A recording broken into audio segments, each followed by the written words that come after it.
ฝึกฝนจิตให้จิตเป็นจิตผู้รู้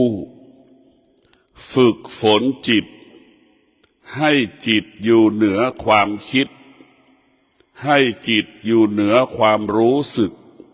ของตนเองและบุคคลอื่นฝึกจิตให้จิตอยู่เหนือธรรมชาติฝึกจิตให้จิตอยู่เหนือความโลภความโกรธความหลงฝึกจิตให้จิตอยู่เหนือสิ่งที่เรารู้ฝึกจิตให้จิตละสิ่งที่เรารู้ฝึกจิตให้จิตไม่ตามรู้ท่านทั้งหลายบุคคลที่ฝึกจิตกับบุคคลที่ไม่ได้ฝึกจิตย่อมแตกต่างกันผู้ไม่รู้กับผู้รู้ก็ย่อมแตกต่างกันพวกเราทั้งหลายเราเกิดมาไม่เคยฝึกจิตไม่เคยฝึกจิตเราเกิดมาเพียงแต่รู้เรื่องธรรมชาติเราเกิดมาเพียงแต่รู้เรื่องสัญชาตญาณแต่พวกเราทั้งหลายชีวิตของเราเนี่ยตกอยู่ใต้อำนาจของธรรมชาติอารมณ์ความรู้สึกความนึกคิดเวียนว่ายตายเกิดอยู่ภายใต้ของธรรมชาติเราฝึกจิตให้จิตเราอยู่เหนือโลกเราฝึกจิตให้จิตเราอยู่เหนือโลกโลกุตละโลกเป็นโลกที่เป็นโลกแห่งสงบเป็นโลกที่สงบโลกุตละโลกโลกที่วุ่นวายหาความสงบสุขมิได้ความวุ่นวายไม่มีที่สิ้นสุดของโลกิยะโลกพวกเราทั้งหลายเรามาฝึกจิตเรามาฝึกฝนจิตให้จิตเราออกจากโลกิยะโลกถึงแม้ออกไม่ได้ฝึกฝนจิตให้จิตเข้าใจคำว่าโลกิยะเข้าใจนั้นโลกิยะแล้วก็ให้เราอยู่เหนือมันเช่นโลกิยะมันก็ประกอบไปด้วยความโลภความโกรธความหลงโลกของโลกิยะมันเป็นเช่นนี้อยากได้อยากมีอยากเป็นโลกโลกิยะมันเป็นแบบนี้ชอบใจไม่ชอบใจนี่แหละโลกโลกิยะมันเป็นเช่นนี้เรามาฝึกฝนจิตมาอบรมจิตให้จิตเราอยู่เหนือธรรมชาติของเราเองเรามาฝึกจิตให้จิตของเรานี่แหละอยู่เหนือธรรมชาติเรามาฝึกจิตของเราให้จิตของเราอยู่เหนือธรรมชาติของตัวเราเองธรรมชาติที่นี้คือความคิดความรู้สึกอารมณ์ธรรมชาติความโลภความโกรธความหลงโมโหหงุดหงิดอึดอัดชอบใจไม่ชอบใจสิ่งที่มันปรากฏกระทบกับอายตนะของเรามาฝึกจิตให้เราอยู่เหนือมันทุกวันนี้เราอยู่ภายใต้อารมณ์ของตนเองอยู่ภายใต้ความรู้สึกของตนเองมันจึงเกิดอาการมันจึงสำแดงอาการสุขทุกข์พอใจไม่พอใจไม่มีวันจบสิ้นไปตามใจมันก็ไม่มีที่วันจบสิ้นเราไปตามใจจิตที่ไม่ได้ฝึกฝนมันก็ไม่มีวันที่สิ้นสุดเพราะฉะนั้นพวกเราทั้งหลายมาฝึกฝนอบรมจิตให้จิตของเราอยู่กับความเป็นจริงให้ฝึกฝนจิตให้จิตเราอยู่กับความเป็นจริงว่าตนแลเป็นที่พึ่งของตนบุคคลที่ไม่ได้ฝึกฝนจิตบุคคลเหล่านั้นก็ไปอาศัยสิ่งอื่นๆดังเช่นสังคมยุคปัจจุบันคนยุคปัจจุบันก็ไปอาศัยสัตว์เลี้ยงไปอาศัยสัตว์เลี้ยงในท่านทั้งหลายไปอาศัยสัตว์เลี้ยงทั้งหลาย เ เช่นหมาก็ดีแมวก็ดีนี่นกก็ดีสัตว์นานาชนิดเอามาเป็นเพื่อนอันนี้แหละพวกเราทั้งหลายจิตที่ไม่ได้ฝึกฝนมันก็เป็นผู้ไม่รู้ให้ความสำคัญสิ่งเหล่านี้สิ่งเหล่านี้ก็หมายถึงสัตว์เลี้ยงมันก็เกิดการเปลี่ยนแปลงมันก็มีแก่มีเจ็บมีตายวันหนึ่งสัตว์เหล่านี้ก็พัดพรากจากเราไปก็คือตายเราไปยึดติดในสัตว์เราก็เศร้าโศกเสียใจนี่เพราะเราเข้าไปยึดติดอยู่ใต้อำนาจของสิ่งที่เราเข้าไปยึดติดไปอยู่ใต้อำนาจของธรรมชาติแก่เจ็บตายมันก็เป็นธรรมชาติในพวกเราทั้งหลายการฝึกจิตให้เราอยู่เหนือธรรมชาติการฝึกจิตให้เราเข้าใจธรรมชาติการฝึกจิตให้เราอยู่กับธรรมชาติให้ได้จนถึงที่สุดเราฝึกจิตเราต้องออกจากธรรมชาติเราฝึกจิตเราต้องถอนธรรมชาติออกไปจากชีวิตของเราให้หมดสิ้นเราโดยเฉพาะธรรมะภาคปฏิบัติเราจะมาถอนอารมณ์เราจะมาดับอารมณ์เราจะมาระงับอารมณ์เราจะมากำจัดอารมณ์ความรู้สึกที่เรารู้สึกให้มันหมดสิ้นไปจากกายและจิตของเราในร่างทั้งหลายเราได้พิจารณาว่าชีวิตของเรานั้นมันต้องได้รับการฝึกฝนอบรมเมื่อจิตของเราได้รับการฝึกฝนอบรมแล้วจิตของเรานั้นก็จะอยู่เหนือสิ่งที่เรารู้ทั้งหมดทั้งสิ้นอยู่เหนือมันถ้าเราไม่ได้รับการฝึกฝนอบรมจิตเราจะอยู่ใต้สิ่งที่เรารู้ทั้งหมดทั้งสิ้นดังสมองของเรานี่ไปสะสมสิ่งที่เรารู้ทั้งหมดทั้งสิ้นชอบใจก็สะสมอยู่ในจิตใจไม่ชอบใจก็สะสมไว้ในจิตใจแต่เราสะสมไว้ทั้งหมดทั้งสิ้นนะพวกเราทั้งหลายสุขก็สะสมไว้ในจิตใจทุกข์ก็สะสมไว้ในจิตใจพอใจไม่พอใจก็สะสมสิ่งไว้ในจิตในใจเราหมดพวกเราทั้งหลาย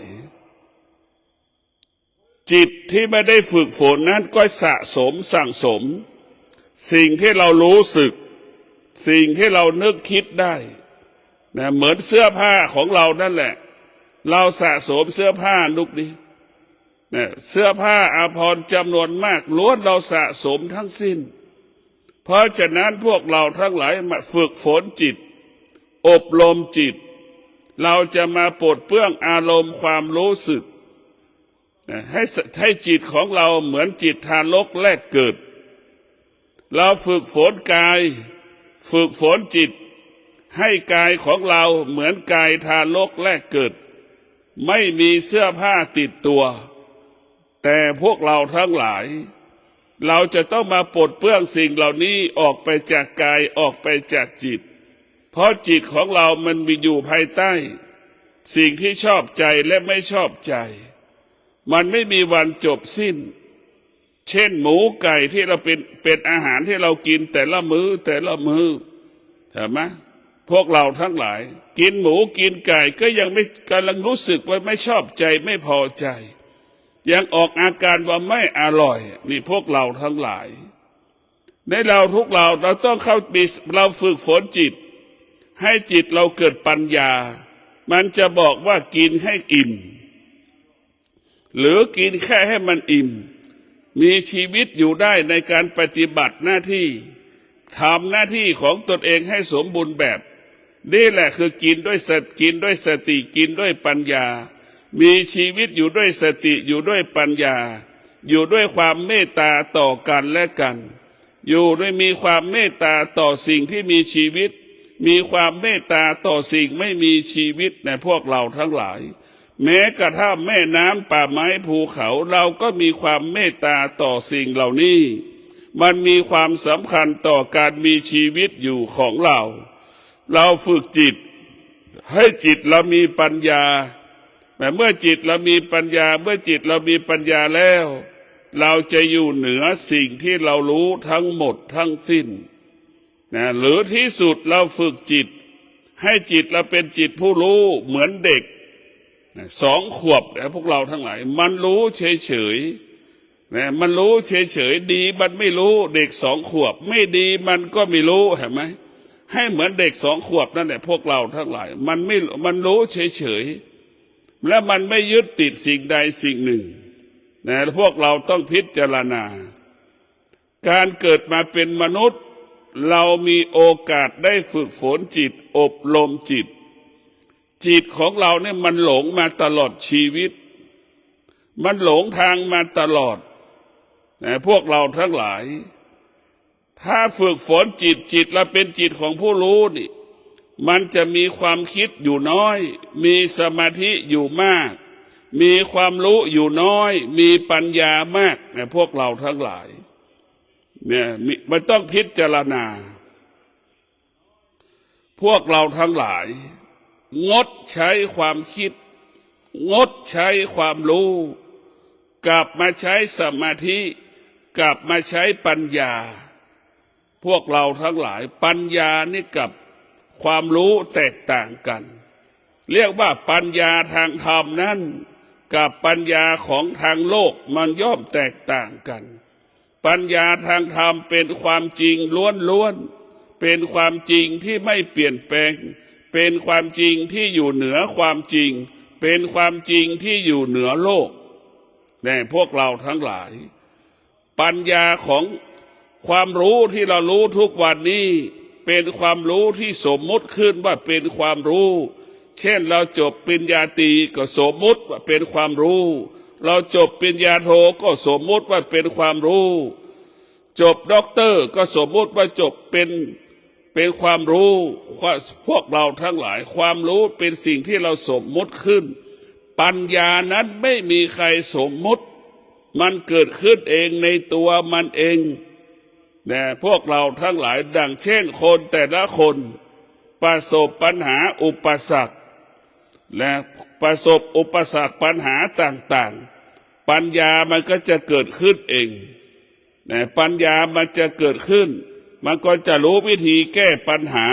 รู้วิธีพัฒนารู้วิธีแก้ไขสิ่งที่มันเป็นอยู่เฉพาะหน้าของเราแต่พวกเราทั้งหลายความรู้ที่เราพูดนี้ปัญญาของโลกียะกับปัญญาทางธรรมนั้นแตกต่างกันแต่โดยเฉพาะคนที่จบวิศวะถือว่าปัญญาชนแต่พวกเราทั้งหลายส่วนปัญญาของธรรมนั้นอยู่เหนือปัญญาชนปัญญาสมมุติปัญญาอริยชนพวกเราทั้งหลายปัญญาของธรรมเรียกว่าปัญญาอริยชนกับปัญญาของปัญญาชนมันแตกต่างกันพวกเราทั้งหลายเรากลับไปใช้ปัญญาอริยชนกับปัญญาของพวกเราทั้งหลายปัญญาชนทั้งหลายนั้นมันอยู่ภายใต้สิ่งสมมุติเอาสิ่งสมมุติมาเป็นปัญญาเหมือนนักประดิษฐ์เช่นสร้างยานอวกาศถามว่าเป็นปัญญามันเป็นปัญญาที่เราสมมุติขึ้นมันปัญญาที่แท้จริงไม่มีคำว่ายึดติดสิ่งที่เรารู้นะแต่ปัญญาของโลกียะปัญญาชนทั้งหลายปัญญาชนทั้งหลายนี่ไปยึดติดสิ่งที่เรารู้แต่พวกเราทั้งหลายสิ่งที่เรารู้ก็คือกาวและเราก็กลายเป็นหนูติดกาวส่วนปัญญาอริยชนนั้นพวกเราทั้งหลายปัญญาอริยเจ้าเป็นปัญญาที่หลุดพ้นรู้แล้วอยู่เหนือรู้แล้วไม่ตามรู้นี่คือปัญญาอริยเจ้าพวกเราทั้งหลายพระอริยเจ้าทั้งหลายผู้เป็นอริยเจ้าทั้งหลายก็จะอยู่เหนือสิ่งที่รู้อยู่เหนือสิ่งที่เห็นอยู่เหนือสิ่งที่เราสัมผัสอยู่เหนือสิ่งที่เรารู้สึกที่กระผ่านตาหูจมูกลิ้นกายใจของเราพวกเราทั้งหลายสภาพจิตของมนุษย์นั้นเป็นสิ่งที่น่ากลัวนะจิตของมนุษย์เป็นสิ่งที่น่ากลัวนะคิดเองเองพวกเราทั้งหลายคิดเองเองไม่มีใครหลอกเราได้ มีแต่เราตัวเราได้แต่หลอกตัวเราเองคิดเองเองนั่นคือเราหลอกเราหลอกตัวเราก็เพราะเราคิดเองเองเราพูดกับเขาคุยกับเขาได้ยินเขาพูดแต่เราก็คิดเองเองคิดแทนคำพูดที่เขาพูดเป็นอย่างนั้นเป็นอย่างนี้นะพวกเราทั้งหลายแต่พระพุทธเจ้าสอนให้เราไม่ให้เชื่อสิ่งใดสิ่งหนึ่งแต่พวกเราทั้งหลายโดยธรรมชาติของมนุษย์โดยธรรมชาติของมนุษย์โดยปกติของมนุษย์เช่นพ่อแม่สามีภรรยาลูกไม่เคยพูดความจริงให้กันและกันถึงแม้พูดความจริงไม่หมดไม่จบในพวกเราทั้งหลายถึงแม้พูดความจริงไม่หมดไม่จบนี่แหละคือมันเป็นกฎของโลกพ่อแม่สามีภรรยาลูกระบบของโลกมันเป็นเช่นนี้ในพวกเราทั้งหลายระบบของโลกไม่มีใครพูดความจริงถึงแม้พูดไม่หมดไม่จบแต่มีคนจำนวนมากของโลกไปฟังบุคคลอื่นพูดกับเชื่อหมดทุกสิ่งทุกอย่างพ่อแม่สามีภรรยาลูกของตนเองพูดแต่กลับไม่เชื่อพอบุคคลอื่นมาพูดกับเชื่อหมดทุกสิ่งทุกอย่างนี่แหละจิตที่ไม่ได้ฝึกฝนมันก็ไปหลงไม่มีวันจบสิ้นแต่พวกเราทั้งหลายไม่มีบุคคลใดที่มีความปรารถนาดีต่อเราก็คือพ่อแม่สามีภรรยาลูกเป็นผู้ปรารถนาดีต่อเราให้เราเข้าใจความจริงมาเป็นเช่นนี้บุคคลอื่นๆนั่นเขาไม่ได้ปรารถนาดีต่อเราเขาไม่ได้หวังดีต่อเราเขาหวังผลประโยชน์จากเราเขาหวังอะไรจากชีวิตของเราจากกายของเราจากวัตถุสิ่งของเราเพราะฉะนั้นพวกเราทั้งหลายบุคคลที่มีสติมีปัญญาจึงไม่เชื่อบุคคลใดก็แล้วแต่มาพูดไม่เชื่อตาที่สัมผัสกับรูปไม่เชื่อหูได้ยินเสียงจะไม่เชื่อจะพิจารณาในการรับรู้ของตาของหูของจมูกของลิ้นของกายของจิตจะพิจารณาอยู่จะไม่ด่วนตัดสินใจนี่แหละคือว่าสติกับปัญญาจะไม่ด่วนตัดสินใจเมื่อตาหูจมูกลิ้นกายใจมันรับรู้พวกเราทั้งหลายทุกอย่างมันจะเกิดการเปลี่ยนแปลงทุกอย่างมันเกิดการเปลี่ยนแปลงสิ่งที่มันเปลี่ยนแปลงผู้ที่ฝึกฝนจิตก็รู้ว่าไม่ใช่ความจริงอะไรที่เปลี่ยนแปลงไม่ใช่ความจริงความจริงก็คงความเป็นปกติแต่พวกเราทั้งหลายความจริงคงสภาพเดิมความคงสภาพเดิมดังเช่นธรรมะเนี่ยก็หมายถึงความอดทนนี่มันคงสภาพอยู่ในร่างกายมนุษย์ทุกคนความอดทนคงสภาพเดิมอยู่ในร่างกายมนุษย์ทุกคนมันไม่สามารถเปลี่ยนแปลงเป็นอย่างอื่นได้ใครเกิดมาก็แล้วแต่ความอดทนก็อยู่ในร่างกายของคนทุกคนเพราะฉะนั้นพวกเราทั้งหลายธรรมะที่แท้จริงเกิดขึ้นที่กายของเราธรรมะที่แท้จริงเกิดขึ้นที่จิตของเราให้เรารู้ธรรมะก็คือให้เรารู้สึกตัวว่าเรากำลังนั่งสมาธินี่แหละคือธรรมะนี่แหละคือสติขณะที่นั่งเราก็รู้ว่ามันปวดเรามีสติรู้ว่ามันปวดตามหลังปวดตามเอวปวดขาให้เรารู้เพราะนั้นธรรมะภาคปฏิบัติให้รู้สึกตัวอยู่ตลอดเวลาตื่นรู้ตัวเราอยู่ตลอดเวลาตื่นรู้ตลอดเวลาพวกเราต้องพิจารณาว่าถ้าความจริงของธรรมะให้เรารู้สึกตัวยังไงเรามีสัจจะแล้วว่าเราจะไม่ขยับเท้าขวาเท้าซ้ายขณะที่เรานั่งสมาธินี่แหละให้เรารู้สึกตัวระหว่างที่เรานั่งยังไม่ครบ30 นาทีมันเกิดอาการเจ็บปวดเราก็มีสติรู้สึกตัวเราจะไม่ขยับเท้าขวาเราจะไม่ขยับเท้าซ้าย เราจะไม่ขยับมือขวาเราจะไม่ขยับมือซ้ายนี่แหละคือเรารู้สึกตัวเมื่อเรารู้สึกตัวเราก็จะอยู่มีสติอยู่เหนือสิ่งที่เรารู้เห็นไหมมีสติอยู่เหนือสิ่งที่เรารู้แต่พวกเราเบื้องต้นเรารู้ว่ามันเจ็บมันปวดนี่แหละเรารู้สติกับปัญญามันจะบอกให้เราอยู่เหนือสิ่งที่เรารู้เนี่ยมันเจ็บปวดอย่างเงี้ยก็ให้เราอยู่เหนือความเจ็บปวด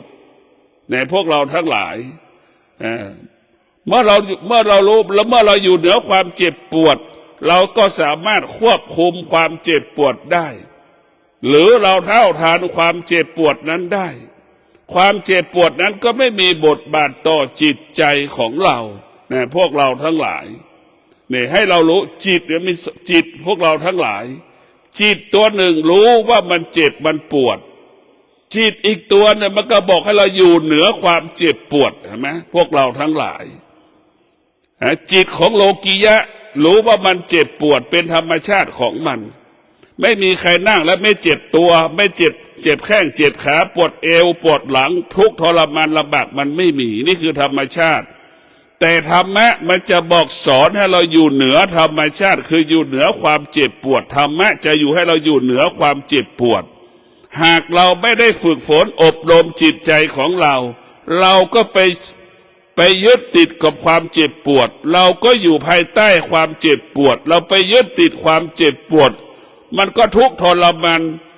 เหมือนเสือกินงัวนั่นแหละพวกเราทั้งหลายเห็นไหมเสือกินงัวมันทุกข์ไหมเหมือนเหยี่ยวเหมือน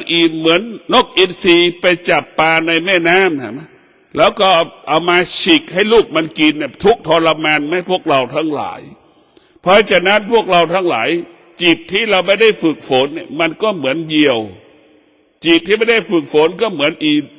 นกอินทรีแร้งอีกามันกินสกปรกนะพวกเราทั้งหลายจิตที่ฝึกฝนแล้วมันจะเป็นมนุษย์แยกแยะสิ่งนี้สะอาดสิ่งนี้ไม่สะอาด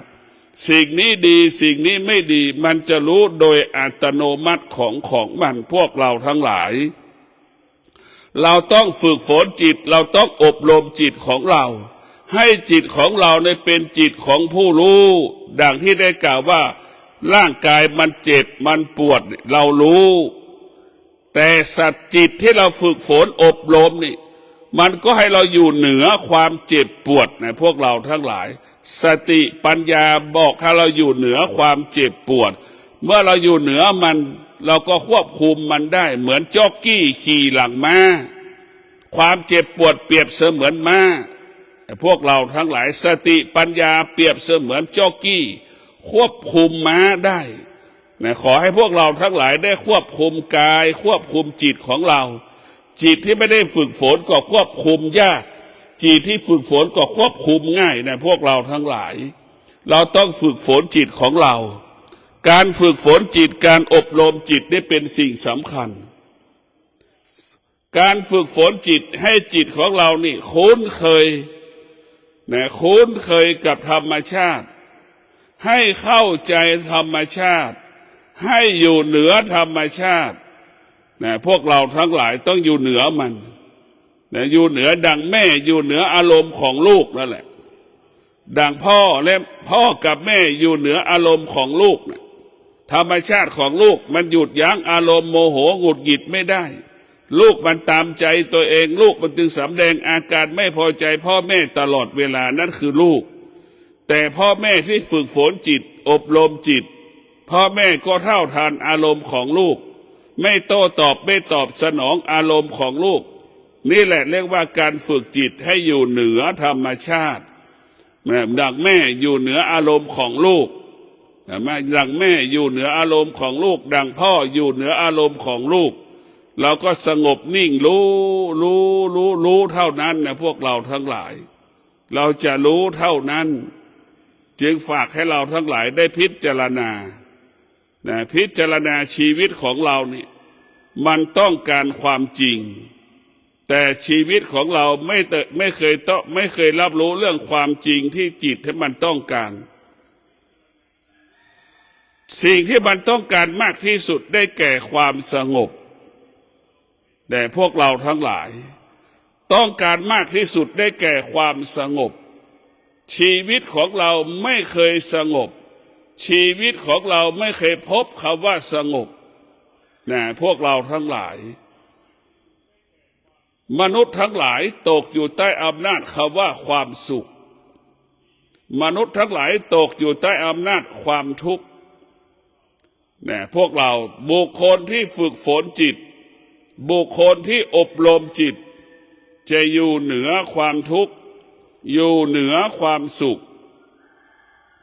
เรียกว่าสุขมันไม่มีค่าสำหรับผู้ที่ฝึกจิตสุขไม่มีค่าสำหรับผู้ที่ฝึกจิตทุกข์ไม่มีค่าสำหรับผู้ที่ฝึกจิตในพวกเราทั้งหลายสิ่งที่มีค่าสำหรับผู้ที่ฝึกจิตก็ได้แก่ความสงบเป็นสิ่งที่มีค่าสำหรับบุคคลที่ฝึกฝนจิตความสงบนี่แหละพวกเราทั้งหลายเป็นสิ่งที่ประเสริฐเป็นสิ่งที่มีค่าเสริมสร้างให้กายกับจิตเรานั้นเกิดคำว่าสงบยิ่งขึ้นไปพวกเราทั้งหลายความสงบมีค่าดังอาหารที่เรากินถูกลิ้นนั่นแหละคือความสงบมันจะสุขแบบนั้นแหละพวกเราทั้งหลายเมื่อเรานั่งสมาธิฝึกฝนจิตอบรมจิตแล้วจิตมันก็สงบจิตมันก็สงบเพราะจิตมันคุ้นเคยกับกายจิตของเราพวกเราทั้งหลายก็เหมือนสัตว์ที่อยู่ในป่ากายของเราก็เหมือนป่าเห็นไหมกายของเราก็เหมือนป่าที่สัตว์อยู่อาศัยในป่านั่นแหละกายของเราเป็นเช่นนั้นนะพวกเราทั้งหลายจิตเราก็เหมือนสัตว์ที่อยู่ในป่ามันจะคุ้นเคยกันมันจะรู้กันเข้าใจกันอานุภาพของการฝึกฝนจิตก็คือฝึกจิตฝึกกายให้กายกับจิตเป็นเอกภาพให้กายกับจิตเป็นรวมกันเป็นหนึ่งมันจะเกิดคำว่าสามัคคีกันแต่พวกเราทั้งหลายเมื่อกายกับจิตสามัคคีกันมันก็มีสติมันก็มีปัญญามันก็มีความอดทนมันก็มีวิริยะภาคเพียรเกิดขึ้น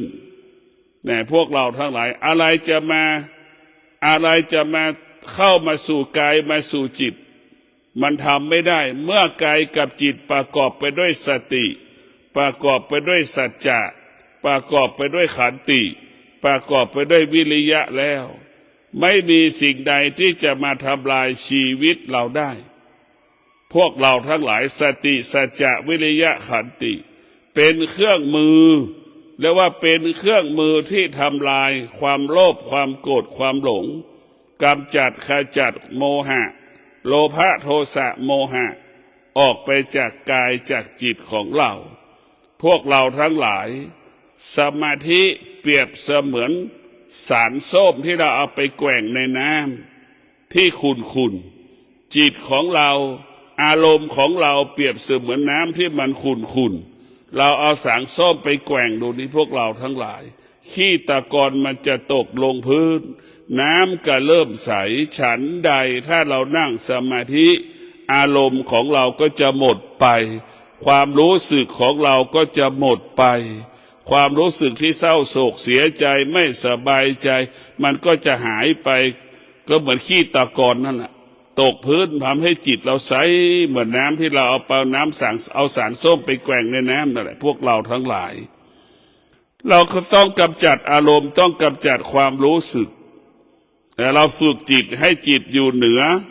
โลกอยู่เหนือโลกโลกของมนุษย์ก็คือโลกียะประกอบไปด้วยความโลภความโกรธความหลงนั่นคือเป็นลักษณะของโลกียะแกนของโลกียะก็คืออยากได้อยากมีอยากเป็นนั่นคือเป็นโลกของโลกียะ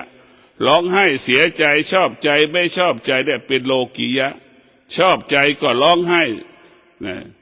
ไม่ชอบใจก็ร้องไห้อันนี้แหละคือโลกียะมันเป็นเช่นนี้เป็นแบบนี้ของมัน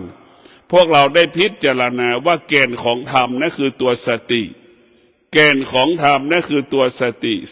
นี่แหละเป็นธรรมให้เราเข้าถึงธรรมเพราะสติเราจะรู้ธรรมเพราะสติในพวกเรา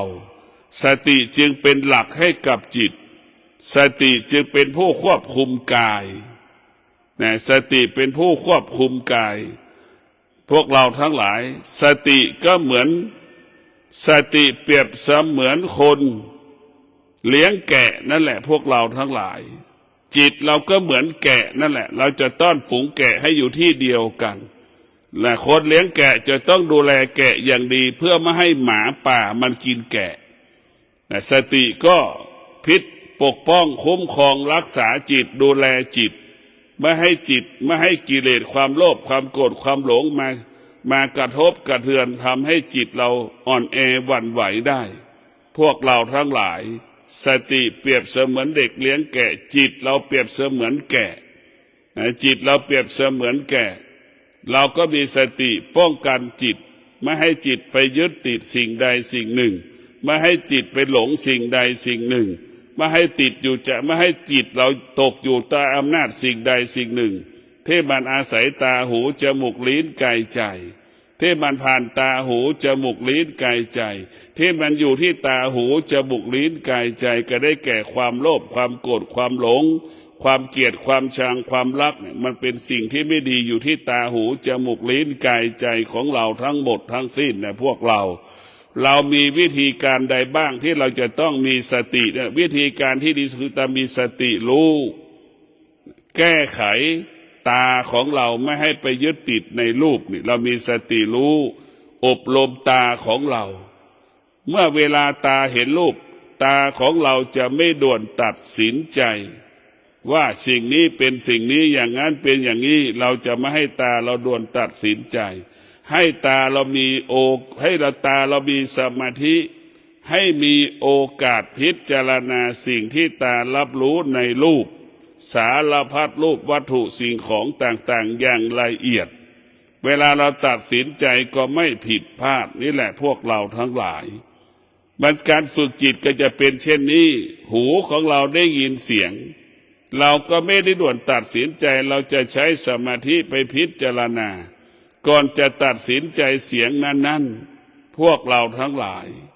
เสียงได้มีอิทธิพลใน1 วันในแก๊งคอเซ็นเตอร์เห็นไหมมันหลอกเงินเราไปวันนึงต้องเป็นเกือบหลายร้อยล้านเนี่ยพวกเราทั้งหลายแก๊งคอเซ็นเตอร์ก็เพราะเสียงนี่แหละเราไปยึดติดในเสียงไปหลงในเสียงจึงทำให้เราเกิดคำว่าความทุกข์ทรมานลำบากนะพวกเราทั้งหลาย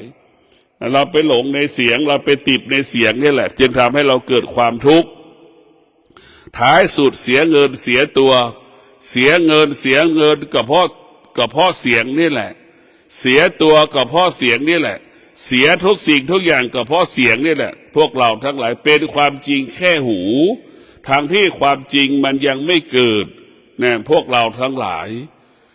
พวกเราต้องมีสติควบคุมตาหูจมูกลิ้นกายใจของเราต้องมีสติถ้าเราขาดสติเมื่อไหร่หูมันก็ไปหลงในเสียงด่างหูคนจำนวนมากมันหลงหมดเสียงที่ชอบใจก็ต้อนรับเสียงที่ไม่ชอบใจก็ต้อนรับมันต้อนรับหมดพวกเราทั้งหลายตาก็เช่นนั้นชอบใจไม่ชอบใจก็ไปต้อนรับมันหมดมันก็เป็นอย่างนี้มันจึงเกิดอาการอยู่กับเราตลอดเวลาถ้าเราไม่ต้อนรับมันนะ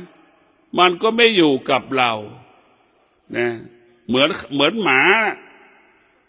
หมามาหาเราทุกวันเนี่ยหมาเราเคยเอาข้าวให้มันกินมาวันหนึ่งเราจะเลิกเอาข้าวให้หมากินเราก็ไล่มันไปแต่แม้มันไล่มันไปแล้วมันไล่มันไปไม่เอาข้าวให้มันกินมันมาไม่เกิน4-5 ครั้งท้ายสุดหมามันก็ไม่มากินข้าวไก่ก็เหมือนกันนกก็เหมือนกันแต่พวกเราจิตเราก็เป็นเช่นนั้นหากเราไม่ต้อนรับมันสุขก็ไม่เกิดทุกข์ก็ไม่เกิดมันก็บ่งบอกว่าสุขก็ดีทุกข์ก็ดีมันเกิดเพราะเราไปต้อนรับมันสำแดงอาการกับมันสุขเกิดก็สำแดงอาการทุกข์เกิดก็สำแดงอาการนั่นแหละคือเราไปต้อนรับมันสุขมันจึงอยู่กับเราทุกข์มันก็อยู่กับเราไม่มีวันจบสิ้นเพราะฉะนั้นผู้รู้ทั้งหลายอริยะเจ้าทั้งหลายจึงเกิดคำว่ารู้อยู่เหนือรู้หัวใจพระอริยะเจ้ารู้อยู่เหนือรู้ หัวใจพระอริยะเจ้ารู้และก็ละสิ่งที่รู้หัวใจพระอริยะเจ้ารู้และไม่ตามรู้พวกเราทั้งหลายหัวใจพระอริยะเจ้าจะไม่ตกอยู่ใต้อำนาจสิ่งที่รู้หัวใจพระอริยะเจ้าเท่าทันสิ่งที่รู้เท่าทันสิ่งที่รู้สิ่งที่รู้ไม่มีค่าไม่มีความหมายไม่สามารถทำให้ดวงจิตดวงใจของพระอริยะเจ้าสะเทือนและหวั่นไหวได้เพราะหัวใจพระอริยะเจ้านั้นพวกเราทั้งหลายรู้ว่าสิ่งที่เรารู้มันไม่เที่ยงรู้ว่าสิ่งที่เรารู้มันไม่ยั่งยืนรู้สิ่งที่เรารู้มันเป็นอนิจจังเป็นทุกขังเป็นอนัตตารู้สิ่งที่เป็นอนิจจังทุกขังเป็นอนัตตาบุกหัวใจพระอริยเจ้าจะอยู่เหนืออนิจจังทุกขังอนัตตาหัวใจพระอริยเจ้าจะอยู่เหนือเวทนาอยู่เหนืออุปทานอยู่เหนือนิวรณ์พวกเราทั้งหลายหัวใจพระอริยเจ้าเนี่ยจะเป็นหัวใจที่สะอาดเป็นหัวใจที่บริสุทธิ์สิ่งต่างๆไม่สามารถทำให้หัวใจพระอริยเจ้านั้นสะเทือนและหวั่นไหวได้หัวใจพระอริยเจ้านั้นมั่นคงเป็นอมตะมั่นคงเป็นอมตะฝนจะตกมากสักปานใดหัวใจพระอริยเจ้าไม่สะเทือนไม่หวั่นไหวฤดูร้อนจะร้อนมากสักปานใดหัวใจพระอริยเจ้าก็ไม่สำแดงอาการ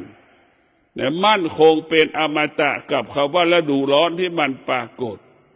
หัวใจพระอริยเจ้าคงความเป็นปกติหนาวจะปานใดจะหนาวเย็นสักปานใดหัวใจพระอริยเจ้าก็มีความมั่นคงต่อความหนาวเย็น